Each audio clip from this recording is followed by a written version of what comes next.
Saya bergabung masuk di Esa Waningono itu tahun 67 awal. Ya. Tahun 67 awal nderek teng Esa Winongo.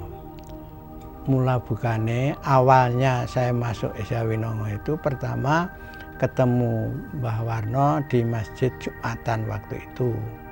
Terus pada Jumatan, selesai Jumatan, Mbah Hadi, Pak Tarmuji, Pak Pangkat, dan Pak Mudin waktu itu ngomong-ngomong di dalam masjid dengan Mbah Warno.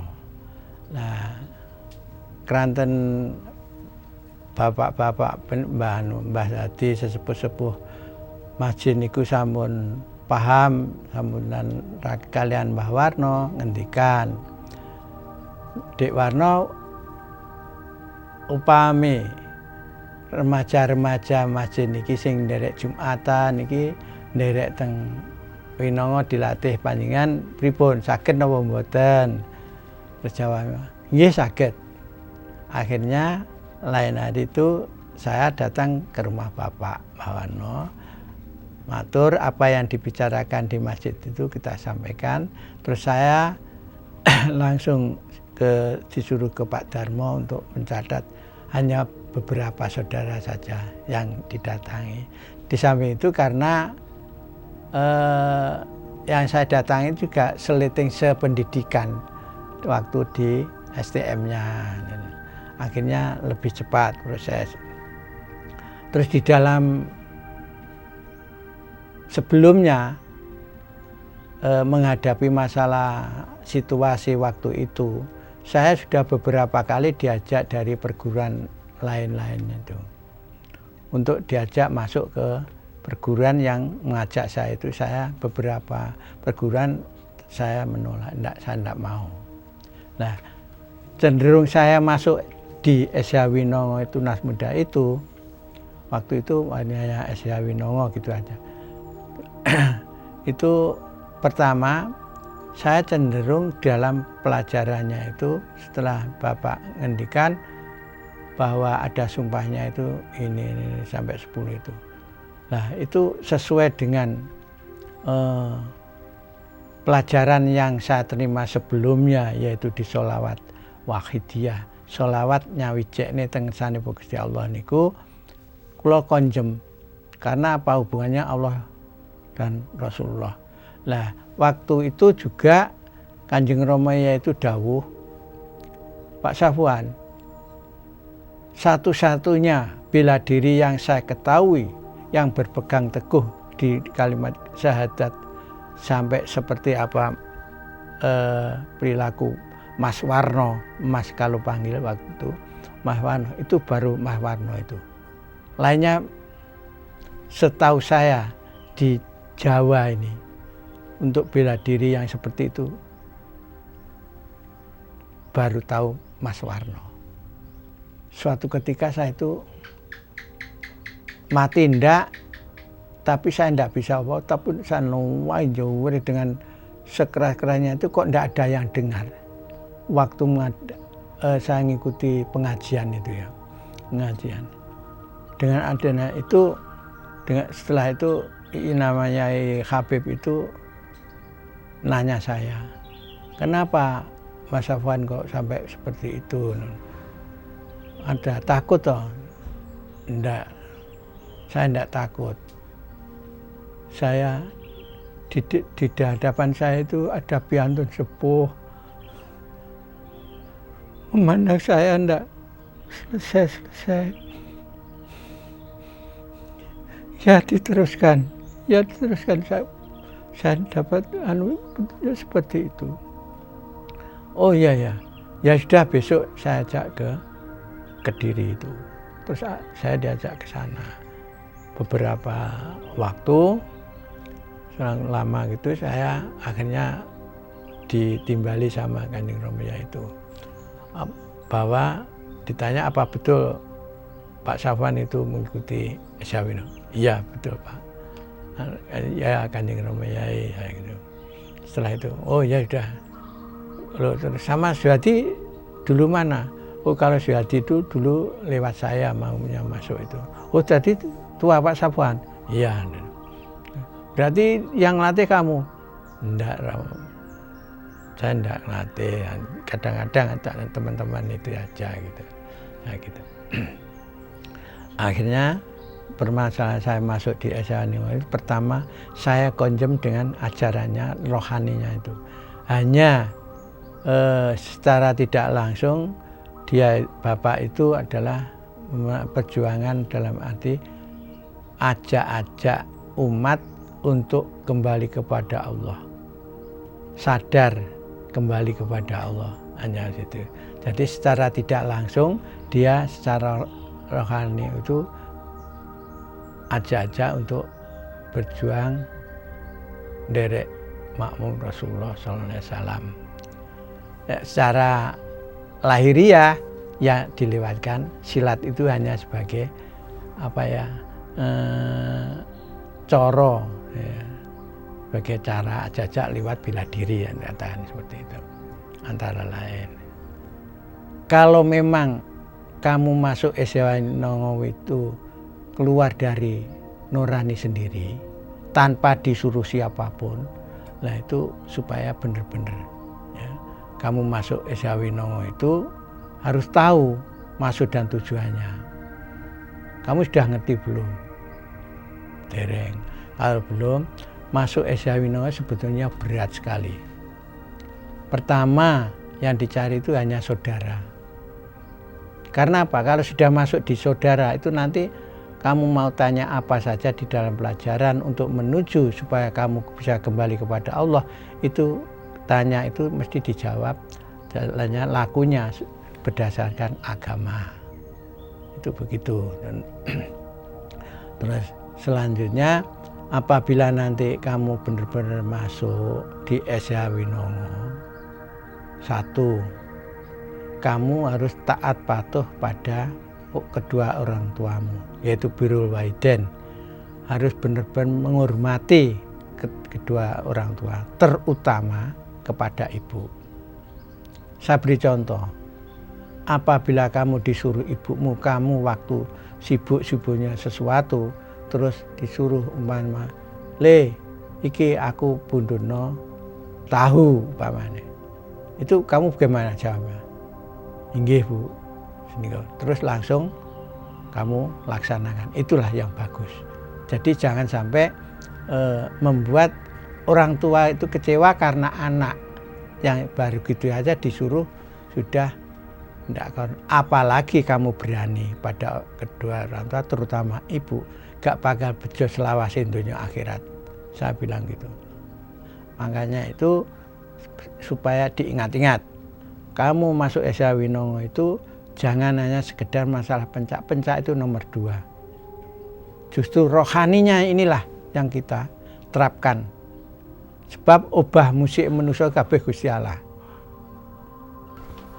Amar ma'ruf nahi mungkar niku adalah melaksanakan dawuh Gusti Allah, perintahnya Allah, dan meninggalkan larangannya.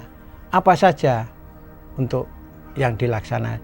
Semua perintah di dalam sehari-hari, di dalam rumah tangga.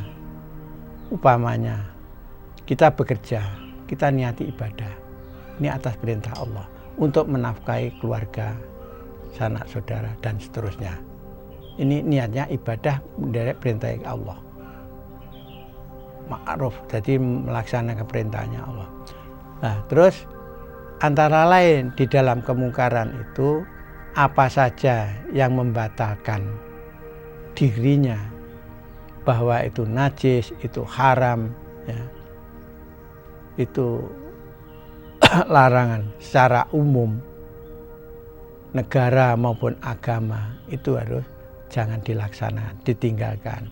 Antara lain judi, medok, ya, main dan seterusnya itu, minum-minuman, mencuri, ya, bertengkar dengan tetangga.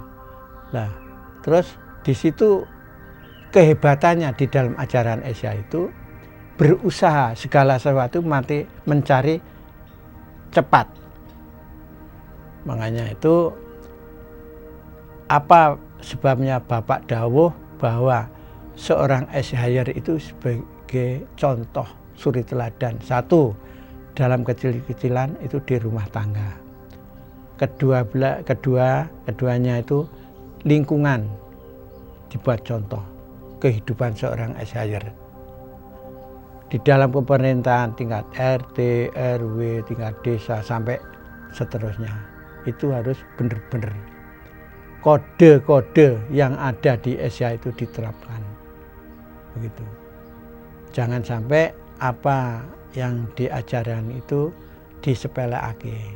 Itu jangan sampai dilaksanakan. Terutama melaksanakan perintahnya Allah, meninggalkan larangannya, di mana aja kalau kita itu badannya sehat, hatinya pun rohaninya juga sehat. Itu saja di dalam tingkatan makrifat billah, ya. Segala sesuatu itu kalau ditemukan dengan akalnya sendiri itu belum. Nek obah musik menusuk aku ngene mergo dingenekne, itu lain. Aku berarti ra iso apa-apa. Sing isakne sana. Nah ini harus dipegang teguh bagi seorang SHYer itu seperti itu. Nah itu nanti mudah-mudahan dari adik-adik di bawah kita itu betul-betul melaksanakan 10 janji itu. Apabila kurang mengerti, kurang memahami, nanti bisa ngomong-ngomong lain hari disambung lagi gitu. Untuk adik-adik ya, yang baru masuk ini, karena pertama itu supaya disampaikan ya, tujuan masuk SHY itu apa. Nek mau golek bolo-bolonan itu ndak ada artinya ya. Apalagi ujuk-ujuk minta tanda tangan. Kalau perlu ditolak, jangan, tidak boleh seperti itu. Ya. Kalau minta tanda tangan itu mestinya ke lurah, ke polsek, ya, itu tanda tangannya ke situ. Kalau karena belum tahu, mestinya silaturahmi, sowan, matur, dalem badhe nderek teng persaudaraan Esa Wino Tunas Pendidikan Madiun. Nyuwun saran pesan kranten kula dereng mangertos kedah ngoten. Kranten kula kepingin pados persederekan, terutama itu. Nanti akan dijelaskan, dibabarkan kepada saudara-saudara yang didatangi itu tadi, mestinya gitu. Jangan yang sering kita temui itu kadang-kadang itu si penanggung jawab pun tidak memberikan hal ini tanggung jawab yang bagaimana. Apabila ada kilafnya anak yang belum mengerti itu sok-sok keladuk wani kurang dugo. Padahal di dalam ayat itu almar'u yatul jannah bi amali wa yasiru ilallah bil adab. Itu jelas diajarkan tata krama sopan santun di SHY itu ada. Nah itu perlu kesadaran ya, kembali lagi bahwa masuk SHY itu naluri kesadaran hati terutama. Ini harus benar-benar. Makanya monggo bagi mereka-mereka yang sekiranya mengetahui adik-adik yang seperti itu, segera diadakan teguran, segera diadakan peringatan. Ayo tujuannya apa nih? Nek ngono ayo saiki kudu latihan. Itu namanya sedulur. Siji kane loro kane wong telu. Jadi sampai dia itu berhasil supaya dia cepat lari kembali kepada Allah. Fafiru illallah. Antara lain itu. Jadi bagi adik-adik itu nanti ya mudah-mudahan dengan adanya yang sekarang itu luar biasa ya, untuk bagi saudara-saudara yang sudah memahami dan melaksanakan terutama iso ngrasakne nek gula ki legi, uyah ki asit. Oh iya nek ngono aku kudu ngene. Dadi jaganen reksanen dulur-dulurmu. Jaganen reksanen keluargamu. Ku anfusikum wa ahlikum Nah, terutama di dalam rumah tangga itu anak bojone ya, terus wong tuane iki nek gak bener-bener leh mene petunjuk kepada anak iku sok neng besok iku mesti engkel-engkelan. Pake cemplung neraka nuntut anake mergo diaturaken nek anake dicemplung neraka manut nuntut ning bapake mergo apa aku gak pernah dididik umpamanya seperti itu. Makanya ku anfusakum itu sangat-sangat harus kita laksanakan sebagai seorang SHR. Ini antara lain itu yang kaitannya rengetannya itu adalah amar ma'ruf nahi mungkar antara niku.